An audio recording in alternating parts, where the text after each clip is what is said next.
एक सामाजिक पत्रिका जागृति का विमोचन के अवसर पर जाट समाज के द्वारा मुझे आज रेवाड़ी में बुलाया गया। तो इनके द्वारा एक फंक्शन किया और हमने उस किताब का विमोचन किया है। और जाट समाज ने सभी वर्गों के लोगों को इसमें बुलाया था। कुछ जाट समाज की धर्मशाला की मांग थी और सरकार के प्रति कुछ मांग थी, जैसे एक ट्रेनिंग सेंटर द्रोण का यहाँ खुलना चाहिए। मैंने इनके यहाँ भरी, किसी भी ITI में हम खुलवा देंगे।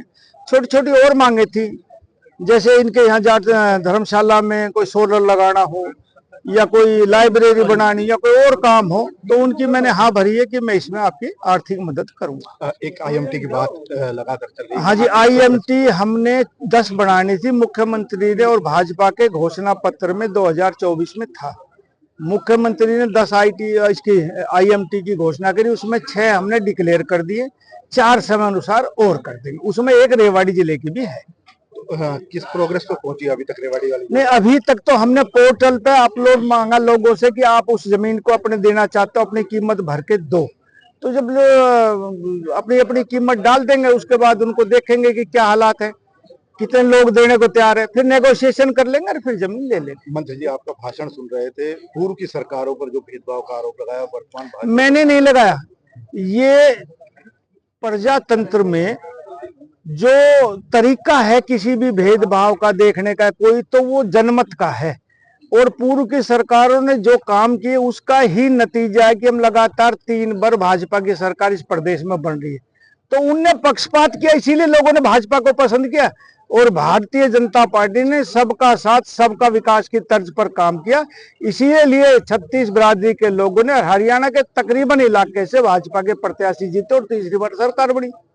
मंत्री जी, IMT की प्रोग्रेस क्या है रेवाड़ी की?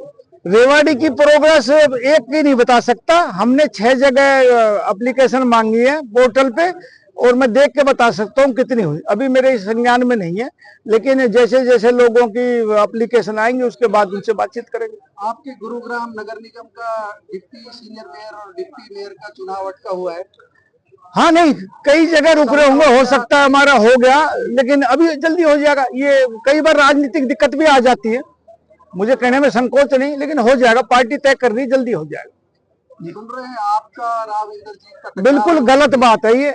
मेरा और राव इंद्रजीत का कोई मुकाबला नहीं। वो बड़े आदमी है, देश के नेता है और देश में मिनिस्टर हैं।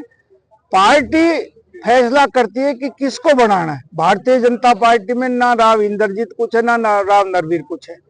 जो भी पार्टी फैसला करेगी वो बनेगा।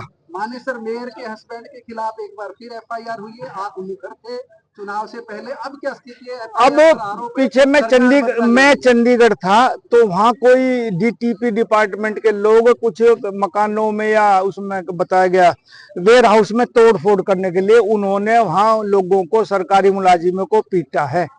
बस एक सवाल मेरा वनतारा को लेकर के। अंबाली के वनतारा की आप बार बार तारीफ करते रहे, इस समय वनतारा को लेकर के इंक्वायरी की बातें चल रही है। आज 12 तारीख है। आज उस SIT ने अपनी रिपोर्ट पर सुप्रीम कोर्ट में जमा करनी है। मैं कुछ कहूँ वो अलग बात है। मैं वहां देख कर आया, मुझे वहां बहुत अच्छा लगा, लेकिन कमेटी फैसला करेगी कि वो कैसे आए कैसे नहीं आए।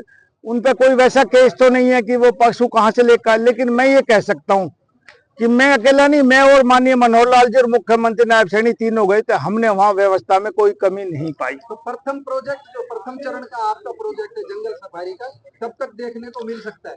मेरी कोशिश ये है कि इसी साल में शुरू हो जाए।